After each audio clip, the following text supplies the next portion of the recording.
The world of education has been in steady decline for decades. There are still plenty of smart kids who make their way in the world, but this is frequently despite the formal education they received. And even though the cream of the crop can do well, the vast majority of kids require a true education and are frequently crippled when they don't receive one. And this has happened to our educational system. I'm here speaking of the government school system, the public school system, with millions of evangelical Christians continuing to participate in it. As things have continued to deteriorate, I've often wondered what it would take exactly to get Christian parents to pull their kids out. The things that are controversial today, say a guy showering in the girls' locker room, are the sorts of things that would have caused riots 50 years ago. If Christians simply said, "Not with my kids you don't," and departed peacefully, the whole thing would be over.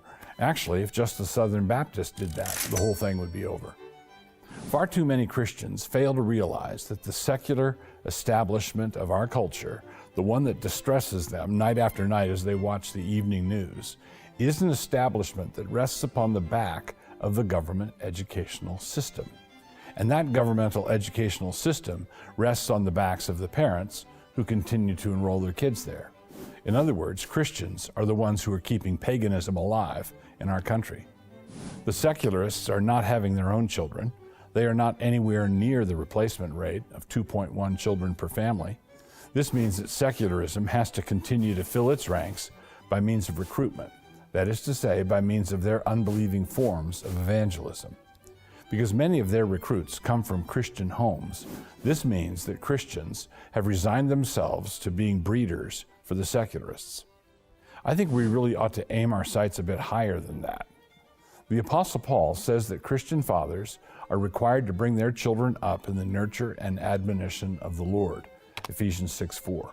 This is a reference to the paideia of the Lord, which is the process of enculturation. The paideia of the ancient world involved far more than just math facts or the basics of grammar.